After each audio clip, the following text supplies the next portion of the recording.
Урматтуу туугандар, биз Кудайым насип буйрук кылган экен.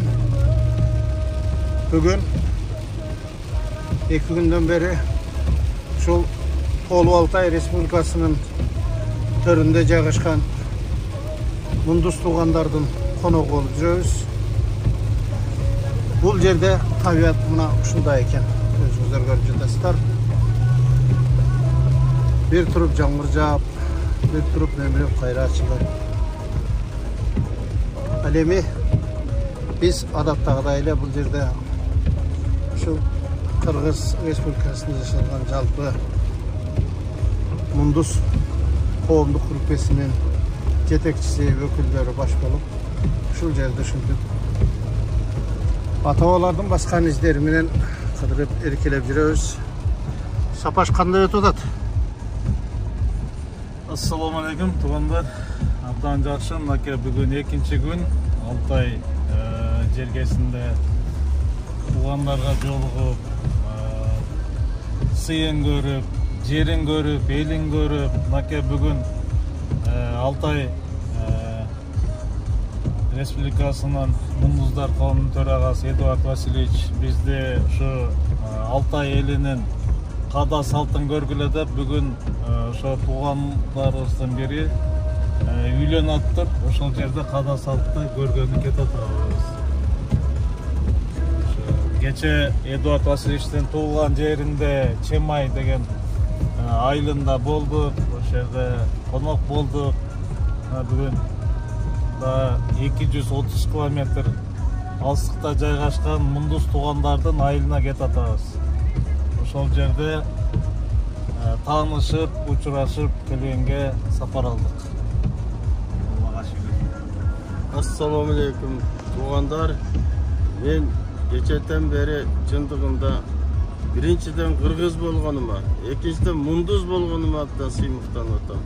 Себеби жерибиз окшош экен, пейлибиз окшош экен.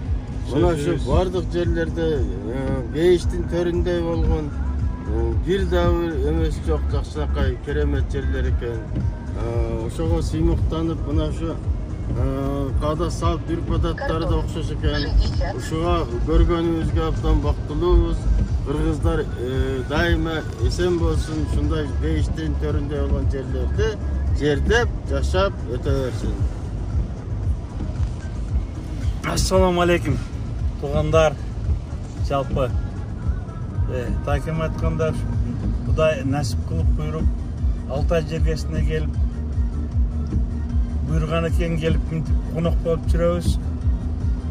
Кече ошо Васильевичтин туулган жеринде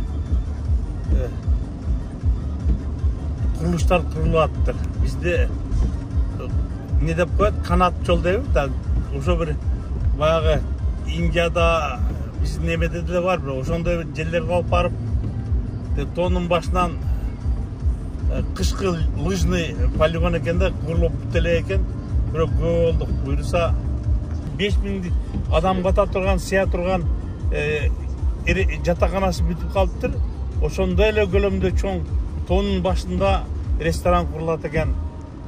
Көрүп аябай таң калып, биздин жаратылыш окшош экен.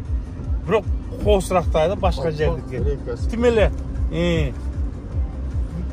мына бүгүн азыр жаңгыр жаап турат. Кийин айтабыз парктерден 230 километр алыс жайгашкан туугандарга баратабыз. Той болот экен. Калганын башка кийин айтабыз, буюрса.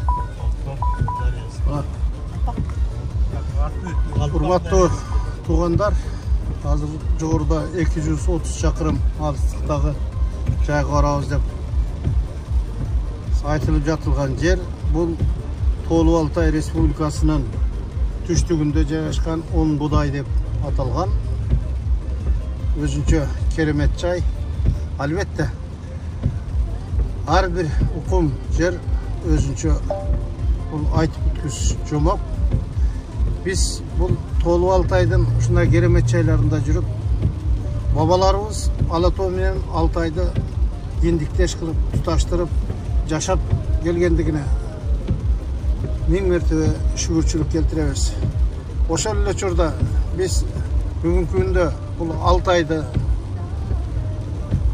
bir kimdir biroolerdin jeri katары emes, özümüzdün jeri katarı da eseptep жүрүшүбүz абзел деп ойлойм.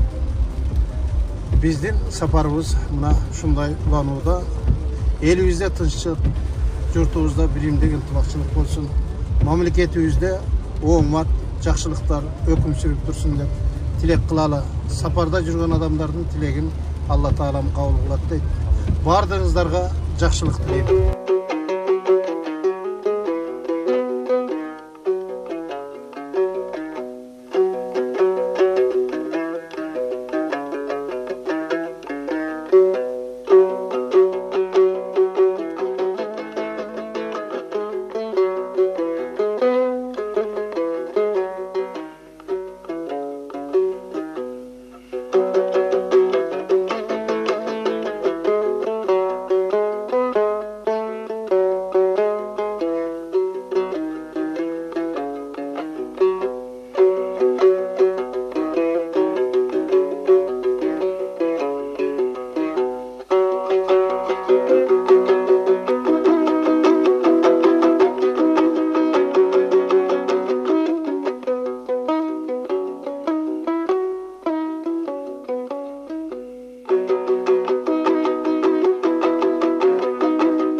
Biz hazır Sevgin aşusu, жол болсо 6 айлыктар айтып жүргөн Канооз ашуусунун көздөй чыгып баратабыз.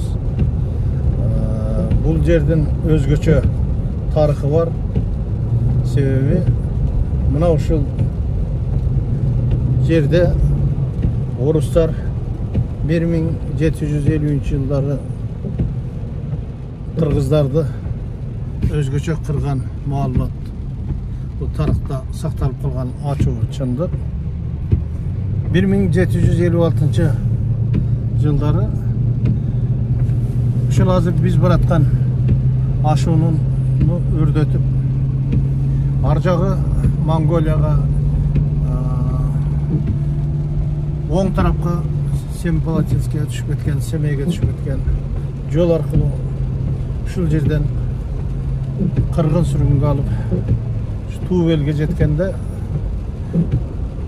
aldынан Cungарлар, оң тарабынан Казактар, арт жагынан орустардын ортосунда калган ошол мезгилдеги ата-бабаларыбыз аргасы кеткенде ушул эл кырылып, кум урут болуп кетпейли деп ушул орустарга баш ийип берген учур мына ушул бүгүнкү биз чыгып бараткан оң Будай менен түндүк Алтайды, түштүк Алтай менен түндүк Алтайды бириктирип турган ашу Канооз ашуусу деп аталат. Канооз ашуусу деген сөз бул ошол мезгилде ушул жерден аккан булак, ушул жерден аккан суулар суу эмес, канга чыланып, кыпкызыл болуп аккандыгы үчүн элдин эсинде Канооз ашуусу деп сакталып калган ачуу тарыхый чындык. Мына өзүңүздөр азыр көрүп жатасыздар. Бул жерде ушу өткөн тарыхка өздөрүнүн көздөрү менен көрүп, ошол тарыхка таазим кылып, тарыхтан сабак алып, эртеңки муундарды жакшы тарбиялоо, ынтымакчылык, биримдикти чыңдоо максатында биздин сапарыбыз ушундай максатта уланып жатат. Артта бакайдай болуп эки аксакалыбыз отурат. Кызматта Мундус коомдук түркмесинин төрагасы Сапаралы